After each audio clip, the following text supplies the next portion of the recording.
Hello SPS Astrology lovers, this is Shankar Pratap Singh and you are watching SPS Astrology। दोस्तों आज बात करते हैं लियो मून साइन के बारे में, यानी लियो मून साइन वालों का करियर 2024 में कैसा रहने वाला है। आज उसके बारे में बात करते हैं।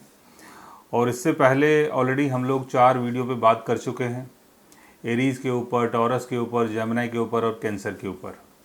लेकिन आज मैं आपको बताऊंगा कि 2024 में सिंह राशि वालों के लिए कैसा रहने वाला है, काम धंधे में कैसी आपको तरक्की मिलेगी, जॉब में कैसी तरक्की मिलेगी, क्या क्या होगा, क्या क्या चेंजेस आएंगे, उसके बारे में आज हम बात करते हैं।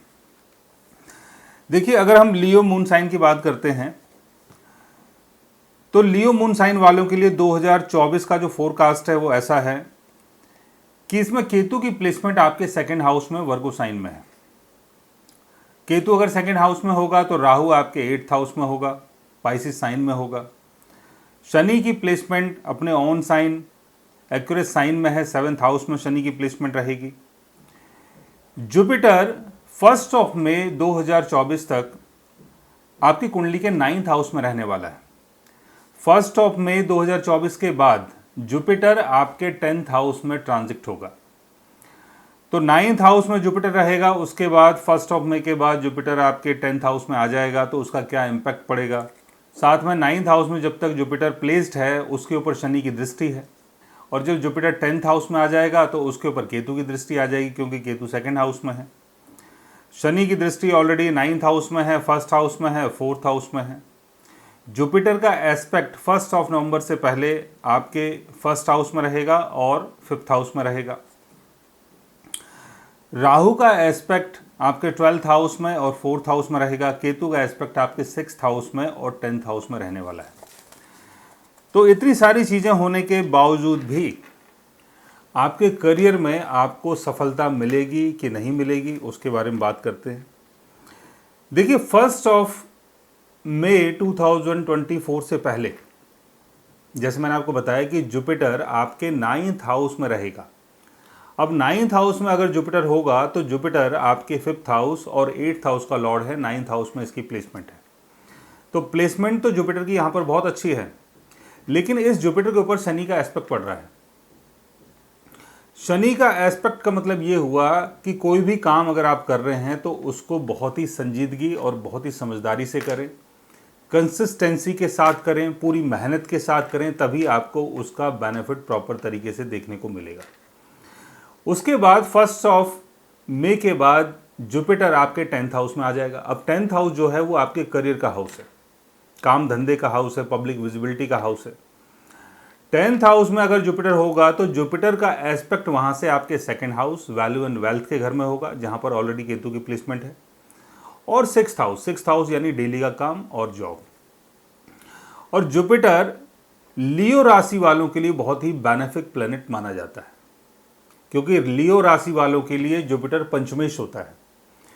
अब जुपिटर अगर 10th हाउस में है, जुपिटर का एस्पेक्ट 6ठे घर में पड़ रहा है, 6ठा घर हो गया डेली के काम का, काम धंधे का, जॉब का। तो जॉब और काम धंधे में तरक्की के चांस बन जाते हैं। नए नए सोर्सेज बनेंगे कि आपको नए नए सोर्सेज से नए नए काम धंधे की प्राप्ति हो। 10th हाउस का संबंध आपकी प्रमोशन से होता है। गुरु अगर 10th हाउस में आ रहा है तो प्रमोशन के चांसेस भी बहुत ज़्यादा हैं। लेकिन इसके साथ एक मजेदार बात और भी है कि केतु का एस्पेक्ट 6th हाउस और जुपिटर के ऊपर रहेगा, यानी 10th हाउस के ऊपर रहेगा। यानी काम धंधे में तरक्की तो आपको मिल रही है, लेकिन साथ साथ में एक चीज और भी रहेगी कि आपका मन करेगा कि यार चलो काम छोड़ देते हैं, या कोई दूसरे काम के चक्कर में, कोई दूसरे ऑफर के चक्कर में पहला वाला काम छूट सकता है, या पहले वाले काम को आप छोड़ सकते हैं because of Ketu, because Ketu is placed in the second house of your birth chart. तो केतु का एस्पेक्ट जुपिटर के ऊपर है, जुपिटर का एस्पेक्ट केतु के ऊपर है, तो थोड़ा सा द्वंद्व चलेगा, मन के अंदर द्वंद्व रहेगा।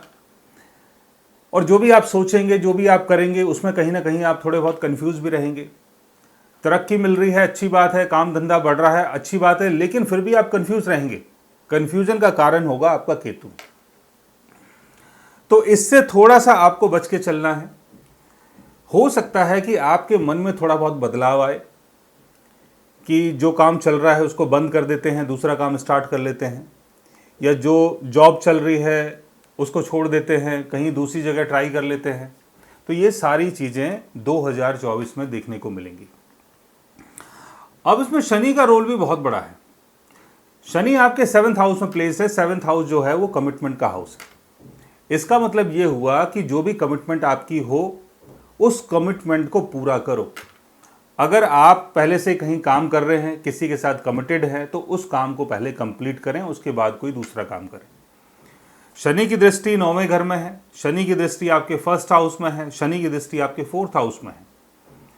अगर आप स्टूडेंट हैं, पढ़ाई लिखाई कर रहे हैं, पढ़ाई लिखाई के थ्रू अगर साथ में कुछ आप पार्ट टाइम कुछ किसी को ट्यूशन दे रहे हैं या थोड़ा बहुत पढ़ा रहे हैं और वहाँ से कुछ अर्निंग के अगर आप सोच रहे हैं कि सोर्स बन जाएं, तो उसके लिए भी बहुत अच्छा योग आपके बर्थ चार्ट में शनि यहाँ पर बना रहा है। जुपिटर की अगर हम बात करते हैं तो जुपिटर, जैसे मैंने बताया कि 10th हाउस में है, केतु उसको देख रहा है। तो इस पीरियड में अगर आप कोई आध्यात्मिक प्रैक्टिस करना चाहते हैं, अगर आप एस्ट्रोलॉजी सीखना चाहते हैं, टैरेट सीखना चाहते हैं, या कोई भी हीलिंग से संबंधित कुछ भी काम अगर आप सीखना चाहते हैं, तो उसमें भी आपको बेनिफिट मिल सकता है। राहु की जो प्लेसमेंट है आपके 8th हाउस में, पाइसिस साइन में, ये राहु आपको निगुण विद्याओं की तरफ इंटरेस्ट देगा, यानी ऑकल्ट्स की तरफ आप बढ़ सकते हैं। आध्यात्म के क्षेत्र में आपको तरक्की मिल सकती है और आध्यात्मिक क्षेत्र में आपका काफ़ी इंटरेस्ट रह सकता है इस पीरियड में, जब तक राहु आपके पाइसिस साइन में 8th हाउस में रहने वाला है। तो आपके बर्थ चार्ट में अगर हम देखें प्रॉपर तरीके से, तो ज्ञान ध्यान की चीज़ों में ज़्यादा तरक्की है। अगर आप ऐसे किसी फील्ड से जुड़े हुए हैं कि जहाँ पर आप एक गुरु हैं, टीचर हैं, ज्ञान ध्यान की चीज़ों से आपको बेनिफिट होता है, तो उसमें आपको आगे और भी बेनिफिट हो सकता है। और अगर हम जॉब की बात कर रहे हैं, काम धंधे की बात कर रहे हैं, तो काम धंधे में आपको तरक्की मिलेगी। लेकिन केतु का जो एस्पेक्ट है वो बताता है कि 2024 में ये भी हो सकता है कि काम धंधे से आपका थोड़ा सा मन भी हटे और दूसरे काम की तरफ आपका इंटरेस्ट जाए। सो गाइस, आज मैंने आपको बताया कि 2024 में लियो मून साइन वालों का करियर कैसा रहने वाला है। अगर आप भी जानना चाहते हैं अपने करियर के बारे में, तो उसके लिए आप हमारे चैनल को सब्सक्राइब कर सकते हैं। और अगर आप हमसे बात करना चाहें, कंसल्ट करना चाहें, पर्सनली हमसे मिलना चाहें, तो आप हमारी वेबसाइट के थ्रू, हमारे ऐप के थ्रू हमसे मिल भी सकते हैं, बात भी कर सकते हैं, और गाइज आप हमसे कंसल्ट भी कर सकते हैं। So guys, take care, love you all and good bye.